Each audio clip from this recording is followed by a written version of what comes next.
Raph Köster, j'aimerais que tu nous dises ce qui t'a amené à travailler sur ce thème de l'exploitation des mines. C'était en 2013. J'étais chercheur au Gréséa. Je le suis d'ailleurs plus depuis presque un an. La thématique de la mine, elle a été avec moi depuis que j'ai grandi, parce que moi je viens d'une province dans le nord de la Belgique, qui était une province minière où on produisait du charbon. En 1998, avec ma femme, on a fait une série de reportages au Congo. C'était ma première fois au Congo. Et donc, en 2013, il fallait absolument entrer dans ce sujet qui est le sujet de la gestion par un État de ses matières premières, de ses richesses. Et le film montre la situation que nous avons trouvée. 98, Mobutu vient de tomber en fait, et donc on est sur une période de guerre en RDC, puisque donc il y a la phase de conquête de Kabila père avec les troupes rwandaises en support, et donc le code minier 2002 naît entre guillemets et rédigé après cette période.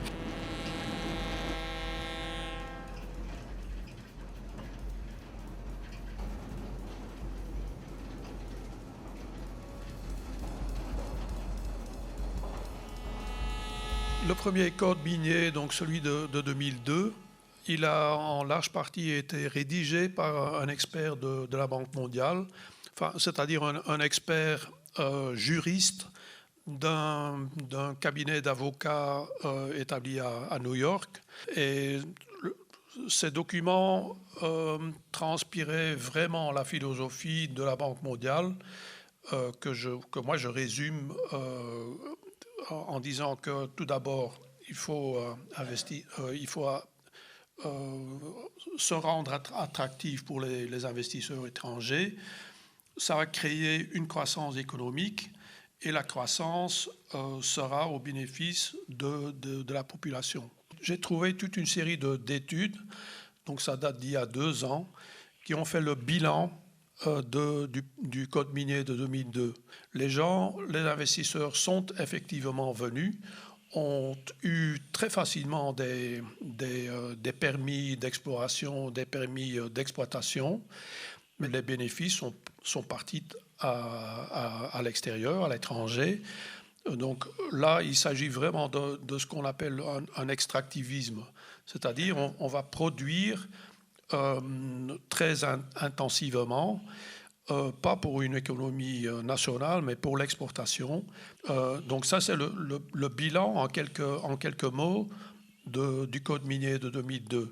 Alors finalement, un code minier a été rédigé par l'administration de Joseph Kabila fils. Alors, est-ce que vous pouvez nous parler un petit peu des contraintes qu'il leur impose, et est-ce que l'élément environnemental entre en compte dans ce nouveau code minier 2018 ? L'importance du respect pour l'environnement, de faire respecter les règles environnementaux, on l'a mis dans le texte, mais comme le ministre de l'époque le disait, et c'est toujours le cas, on ne peut pas faire appliquer ces contraintes. Et encore, les contraintes sont légères. Mais le gouvernement n'a pas cédé. C'est devenu un très long pourparler. Mais finalement, les entreprises ont adapté une série d'autres tactiques pour mettre des bâtons dans les roues.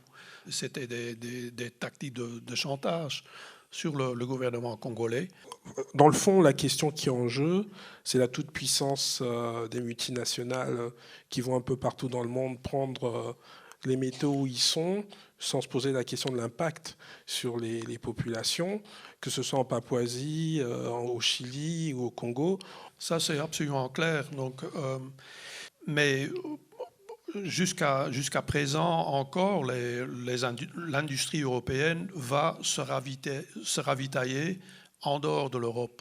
Donc ça, c'est un rapport colonial. On va chercher les matières premières ailleurs.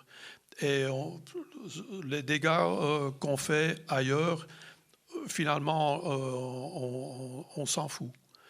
Moi, la question qui m'a angoissé en regardant le film, en fait, et en me rendant compte que la pression avec la production des voitures électriques et donc des batteries va être répercutée en particulier sur le Congo, la RDC, qui représente quand même les 2/3 des réserves en cobalt. Il faut voir ça, d'après moi, vraiment à cette échelle planétaire.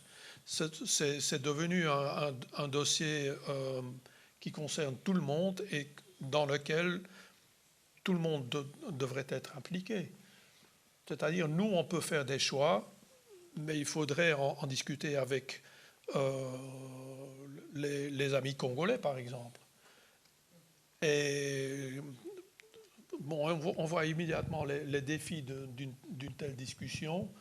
Et donc, ça veut dire qu'on doit discuter commerce, on doit discuter industrialisation. Pourquoi ne pas avoir des usines de traitement de cobalt au Congo même, au lieu de tout exporter vers les raffineries qui sont ici ou qui sont en Asie. Tout ça, c'est encore des schémas coloniaux. Et le redeviennent à chaque jour, quoi. Oui. Si cette situation perdure à travers le monde, c'est qu'on est quand même dans un marché capitaliste où il y a l'offre, il y a la demande. Donc, si quelque part, il y a toujours de la demande, l'offre sera toujours là. Combien d'entre nous achètent des bijoux en or ? On ne se pose pas de questions quand on va dans un magasin acheter des bijoux en or. Combien d'entre nous avons râlé quand il y a eu la grève parce qu'il fallait marcher ? Ah, c'est dur, on a marché. Mais quand on a marché, on a quand même, entre guillemets, pollué un petit peu moins. Peut-être on a un peu moins tiré sur la production de pétrole, j'en sais rien. Et quoi d'autre ? Ne vous pensez pas que finalement, en étant ici en Europe et en montrant ce genre de film, on se donne quand même bonne conscience. Excusez-moi, bonne conscience. C'est-à-dire qu'on montre, mais derrière, en fait, on n'agit pas, on ne change pas, en fait, nos façons de consommer. Et ce qui fait qu'on permet que ce type de système perdure, en fait, à travers le monde. Mais l'or, il faut savoir que sur 100 kilos d'or produit, frais, 50%, grosso modo, part dans les coffres-forts. Ça, c'est l'or destiné à la spéculation financière, bancaire, comme aujourd'hui avec le virus qui inquiète tout le monde, il y a des spéculateurs qui mettent leur argent dans l'or pour pouvoir dormir la nuit. 50%, 50 kilos sur 100. 40 kilos sur 100 partent dans ce que moi j'appelle le luxe. Qu'est-ce qui reste ? 10%. Et les derniers chiffres que j'ai vus, même pas 8%, même pas 8 kilos sur 100 kilos sont utilisés pour des applications utiles dans l'électronique, dans la médecine, même pas 8 kilos sur 100. Donc, est-ce qu'il faut continuer à produire ces 90 kilos pour que les banquiers puissent dormir la nuit ? Non. Je pense que, par contre, une solution là est que les petites mines, qui sont parfois des mines artisanales, continuent à produire et qu'on ferme les mines d'or industrielles. Et si ce n'est pas suffisant, qu'on prend l'or qui est dans les coffres-forts pour recycler pour des fins vraiment utiles. Merci beaucoup, Raph Kuster. Merci pour ce film. Merci à l'Observatoire de la diversité culturelle qui nous a réunis. Et merci pour vous tous.